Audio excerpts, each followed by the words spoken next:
this is going out late. Then again, what's new for me?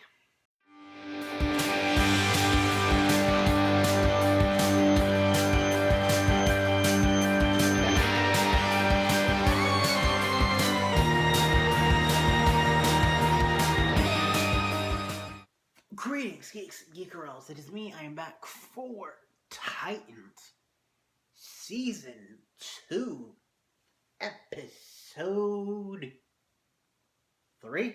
And yes, like my pre-intro stated, this is going up late. I'm sorry.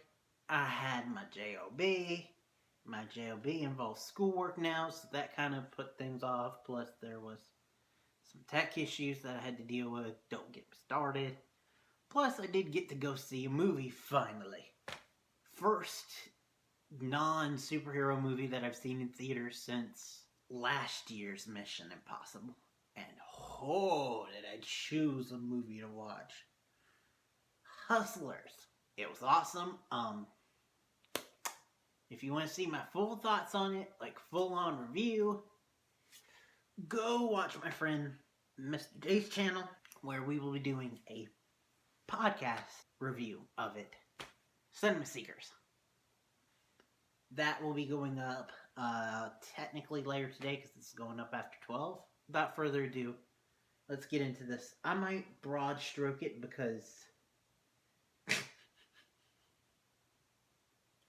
I just heard what I said. I didn't mean it like that. But I will just give broad strokes, honestly.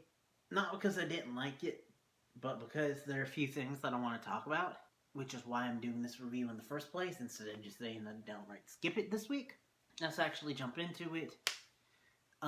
Spoiler alert, if you guys haven't seen the episode, go watch it and come back and tell me what you think in the comments down below. Meat of this episode is old Titans trying to take out Dr. Light on their own, and failing. I mean, it's not like they've got a Nephilim shapeshifter and extra good fighter on their hands that they're just not using. Well, it's because they know Dr. Light and they have history with him and Deathstroke, apparently. Like, they hint at it more. They basically, I think, confirm that Jericho's already dead. So that'll be interesting. Makes me wonder, though, is Garth also dead? Not Garfield, but Garth. Aqua Lad, who we will get to see next week. And maybe you get to see more costumes. I mean, this episode, all we got was Jason, again. Which, good on you, Jason, for sticking to the costume, even if you're the only one. And Rachel's kind of hinting at it. But yeah, this episode was mostly them trying and failing to find Dr. Light and take him down. Jason to think that he finally found him, and that he's going to try to take him on one-on-one. And to be fair, Jason does a good job, and I think those two were actually like a good pairing against each other, like personality-wise, him and Dr. Light. But Jason does win. But right as he's like winning, Dr. Light laughs, Deathstroke appears in full-on costume. The next thing we know, we see Gar, who came with him, who he convinced that they were just gonna do, like, recon.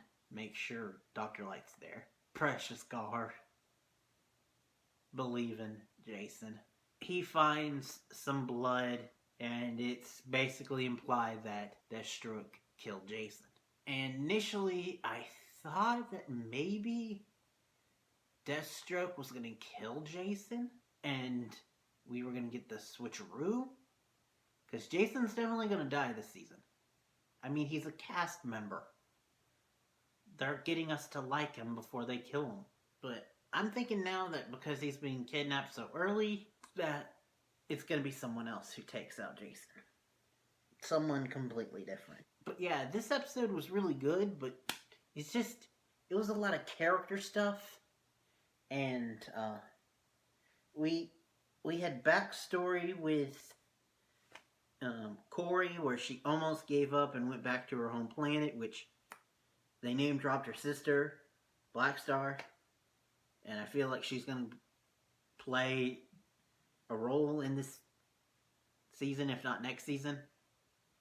And I kind of want her to be played by the same actress. You had some interesting stuff where they were clearly setting up a romance kind of roadblock to anyone who was shipping Corey and Dick. And also, speaking about ships, we had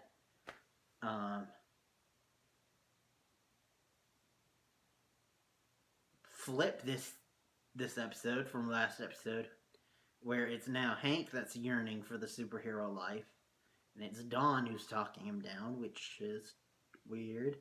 But then again, apparently, I don't know if you guys know this, but when you have an addiction, there are stressors for some people. Like, people who are smokers and addicted to nicotine. It's like they got so used to drinking and smoking at the same time that when they have a drink, they want to smoke. Different stuff like that. So apparently, putting on the suit was a stressor for Hank to be on drugs. But I think that they are heavily hinting that he's going to help Dick with the newbies and help raise them until he and Dawn can retire for good. Maybe bring in old friend Roy, who might be going through a few hard times of his own. Oh yeah, I didn't finish the Corey thing. What brought her back finally was Rachel confiding in her about her new powers and stuff. And yay, Corey's foster mama instincts kicked in and she's coming back. Because I actually like that about this version of Corey. It's her like mama bear, foster mom kind of thing.